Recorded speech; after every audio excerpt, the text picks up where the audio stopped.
Hello. I thought I would kickstart this channel by doing a little bit of an introduction. I have some notes here on what I want to cover, but basically just an introduction to me, my background, and my intentions for this channel, what I personally hope to get out of it, and what I hope you as a viewer might get out of this as well. So if you're new to me and my work, my name is Camille Mendoza. I have been working in the marketing / social media design space for just about 10 years now professionally. I have mostly been doing it behind the scenes, so I am usually the one wearing many hats, creating content, working on content strategies, and being the voice behind the brand or the voice behind the founder. But it has taken me many years to be able to do so for myself, or to actually put things out there under my own name. And I started doing that for the first time last year. I used Substack initially as a space to just get my thoughts out there and start thinking coherently before recording that and putting it out onto YouTube. But I never got around to filming on YouTube, so I guess this is going to be the year that I do so. I'm not sure yet whether I'm going to be doing some series on content creation and what my journey has been like to start showing up as me, or whether I am going to just sit down and recap what took place over the week. I think that's going to be the bare minimum, is really just to take notes throughout the week, do a bit of a download, sit here once everybody in the house is asleep, and just share what has been moving forward, what I've been struggling with. And I hope that if you are similar to me, just starting out in this journey, that something here might be relevant to you, or that we can become buddies in this process. That's a bit about my background. In terms of, I guess, what is relevant to you, I am a mom, and I think that plays a huge role in terms of the work that I bring online, because I approach everything with my family in mind first. My schedule is basically wrapped around what my kids need, and all of that is about to shake up again because I am expecting and will be having another baby in the spring of this year. I basically started working online 6 years ago, so that was 2020 when I had my first daughter.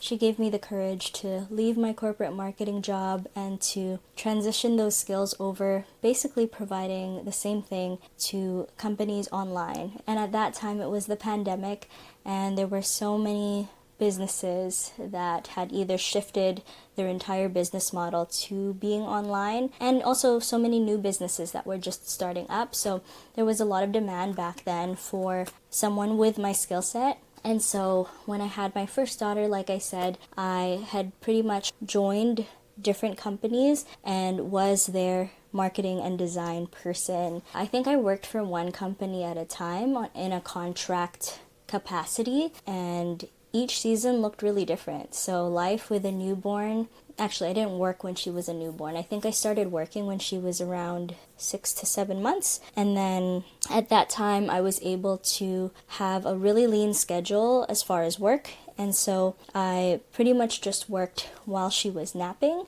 And then as she got to be more active, we brought in mama's helper or different mama's helpers to just come in during the day for a couple of hours while I had some meetings to take with the teams, and really just to give me some more focused time for deep work. And then it's felt like a constant pivot, to be honest, for 6 years, because I feel like when you are the parent who has the more flexible schedule, so whether you run your own business, whether you are working part-time, or whether you are the parent who is working from home, you are the one who is constantly adapting to these changes, and that's pretty much been my journey.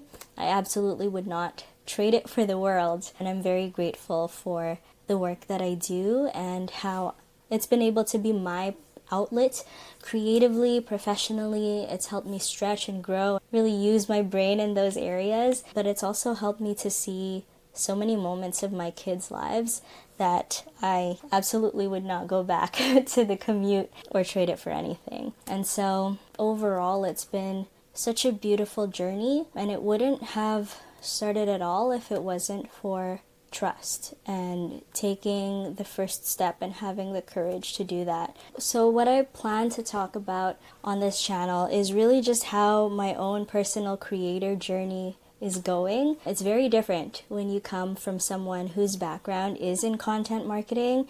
You're very much a perfectionist and you want everything to be strategized and on a content schedule and just absolutely perfect. And I find it's so easy to do that for my clients. But when it comes to doing it for myself, it feels like nothing gets out the door because there's just so many things in the way when you're signing your name at the bottom of it and adding it to a channel or a platform that also has your name. And so it's been a different skill set that I am having to learn. It's been really cool to see how things have evolved on Substack. We have grown from basically 0 in February last year to almost 3,000 subscribers on there and over 3,000 who are following. And yeah, I just write about things that I'm really passionate about. So slow living, moms, starting projects, starting things that stretch them and expand them, and just empowering people to share about their journey, the different things that have impacted them and what they have learned. I want to share about making the world of online business or online communities easier for people who don't have capital to invest or a whole lot of time. So I have many resources because I have worked with a lot of small business owners, coaches, consultants, anyone with a personal brand online. So I will be sharing about that and also just overcoming this resistance of publishing and sharing your work and everything, or wanting to hide behind, I guess in my case, hide behind client work, but in other people's cases, really just showing up and being visible. So I'll write about that as well. But I talk a lot about this idea of building your digital garden, which is pretty much just sharing the different things that have impacted you in your life, the areas that you've grown in, and not being salesy about it. Like, you don't have to have the agenda of bringing people along to sell them something. You can really just create this space online where you can invite people to walk through, and if they just happen to resonate with those ideas and connect with it, then they can choose to stay around for a while. And that autonomy is really something that we are all looking for when we're online anyways. So I just feel like there are so many people who just cringe at this feeling of self-promotion when it doesn't have to be the case.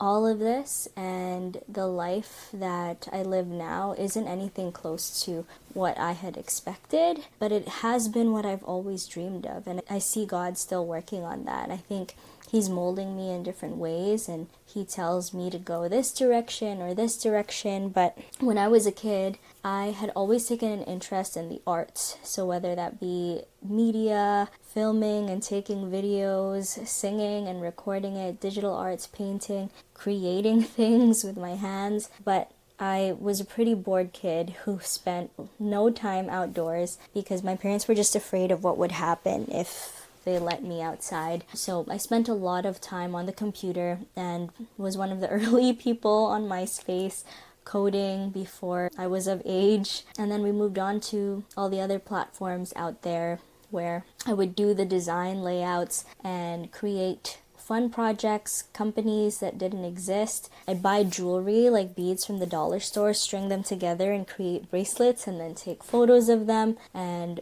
put them up on a website and name them something, price them something, but people couldn't actually check out because it wasn't attached to anything. There was no PayPal, but it was just so much fun for me to see something come out of nothing. And so that was me as a kid. And yeah, I had always had those seeds planted inside of me, and I think that is by design. That is how the Lord made me. And so when it was finally time to decide what I wanted to do in the future, and they make such a huge deal out of this in high school, but once you hit the end of high school, you now have to choose what college you're going into and decide what you want to be for pretty much the rest of your life. At least that's how it was framed back then, pre-AI, when everybody who was speaking into you were people who had careers that lasted their entire lifetime. It's not the case for us today, but yeah, that's what was being taught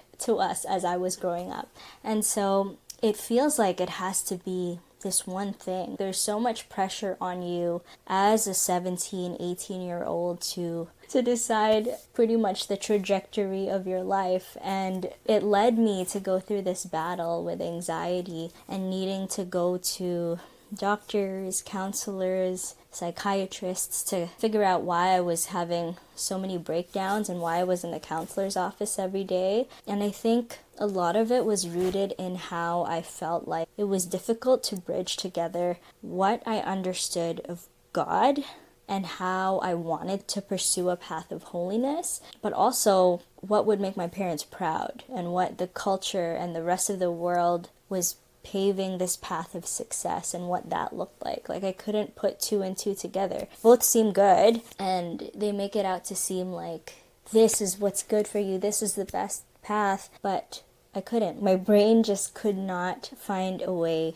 to merge these ideas. And I think I would just question to myself, how do I make them proud? How do I earn an income? How do I not rely on them and provide for my future family while also nurturing these gifts, these curiosities, the things that actually made me come fully alive? How could I retain those things in my life while also being successful? And I didn't see very many examples of that. I looked at people who had led the quote-unquote successful lives in the future, who were maybe 10, 20 years down the road in those particular paths, and so many of them just seemed resigned from life. Like, they just checked in, did the same thing, clocked out, and came home, and they came home tired. And that's really all that I saw. And so I would just ask God, like, how do I choose a path now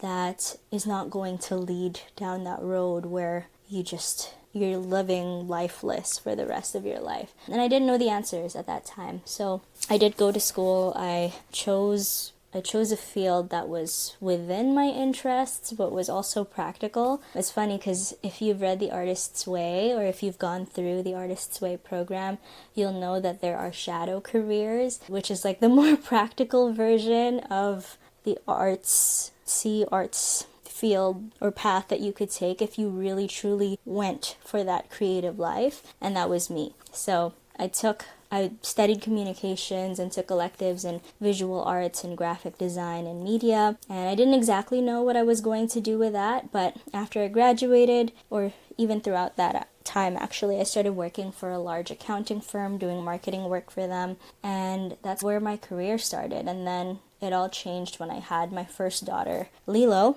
and she was a catalyst to everything for me. She gave me the courage to leave and to start without having a plan. And she taught me how to trust God even when I didn't have the entire path laid out and I could only see as far as the next step. But I decided after being with her for a couple of months that I didn't want to go back, and that opened up the path that started my design work, my marketing work.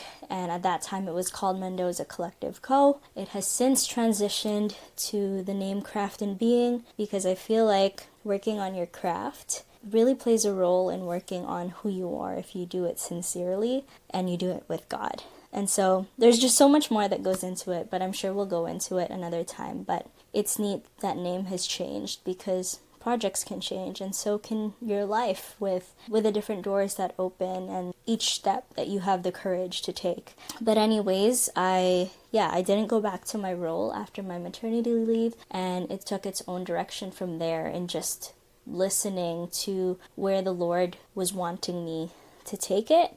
I feel that every day, because every day your child is moving differently or developing differently or has different needs, and you have to adapt to make that work for them. And so I'm constantly listening and constantly pivoting. And like I said, it's about to shake up once again come the springtime when this baby comes into the world. Where else should I go from there? But yeah, like I said, craft and being is what it's become. I'm not really sure where it's going, but I just know that it has been a seed in me for such a long time. I remember working in my cubicle and looking out the window and just thinking, I'm here for 8 hours in a day doing this type of work for businesses, for different industries that have so many resources already. But wouldn't it be so cool if I could use these skills and teach them to people who actually had missions that I wanted to propel forward? And it's so cool because so many of those missions, so many of those people who are starting those businesses are my clients today, and I get to see the early seeds of those things forming and help them with steps to get out there and to start sharing their work with the people who will benefit from it the most, and use social media, use email marketing, and just be, someone in the world of online business offering products and services to these people who they can best serve. So all in all, my intentions with this channel, my intentions with just even showing up online and sharing my own work is that I want to give moms the courage to start a project, to live your uniqueness and to learn to love yourself as a daughter of God by delighting in these things, delighting in the things that make your story your own and can allow you to connect with and to impact other people. I think there's a real beauty in the time that we're living, and that you are called to live in such a time as this where it feels permissionless to start something. Like, you could create a website really quickly with AI these days, or you could start a channel, you could start a Substack, and you could just start sharing the things that you have learned, and you never know who it is going to lead to. And I wanted to share this specific piece on how most of us don't really need a new title to find our worth, especially when you are a mom for the first time and you are feeling lost about your identity. I know so many moms go through this where their entire being is shaken to the core by this child who has been brought into their life, and it's really not something that you can look at as just an accessory or just another part of your life. This child is meant to completely change you and expand your capacity, expand who you are as a person, and so it really will change everything. But to give yourself the gift of time and space to just daydream and to start thinking about different creative things that you could do. And I'm not saying that in the thick of postpartum, when you have not gotten any sleep and you don't even have time to shower, that you should be working on a full-fledged business idea and be quitting your jobs tomorrow. I'm just saying that for so many of us, our sense of identity is like tightly bound to what we do for work, what our career is, what our title is. And so many young women fear losing themselves to motherhood, but it's not that. Like I said, it's an expansion of who you are in every way possible. And so I want to encourage, whether it be young moms or whether it be veteran moms who are now empty nesters, maybe they made the decision to stay at home and they completely let go of everything that they had wanted to pursue when they were younger because they felt like they needed to do that in order to raise your kids. If you feel like you are longing to expand your life and to work on something, I want you to have something, or to know that it's okay to have something that feels truly yours. And so this, whatever this meaningful project is, it can be many different things. It doesn't have to be something that's artsy like a physical project, but maybe it's a gathering. Maybe it's like a small community of people who meet up every week or every month at a coffee shop, and you all talk regularly about something that brings you together and matters to you. Maybe it is a ministry that is close to your heart. Maybe you, like me, have had to bear the cross of losing a child, and this is something that has changed your life dramatically, and you're walking that path, and you want other people to walk alongside you as you're navigating this. And so you start a ministry to help and to provide support in the ways that you have received that help and that support. Or maybe it is the beginnings of a new business, whatever that may be. I think every person, just by living your life and encountering different things that have brought delight or sorrow in your life, those seeds are already in you. And I think it takes intention and care and just knowing that it's there and recognizing that it could blossom into something that really bridges that gap between your current life and the future life that could await you should you start to just share. And so I think that is good enough to wrap things up.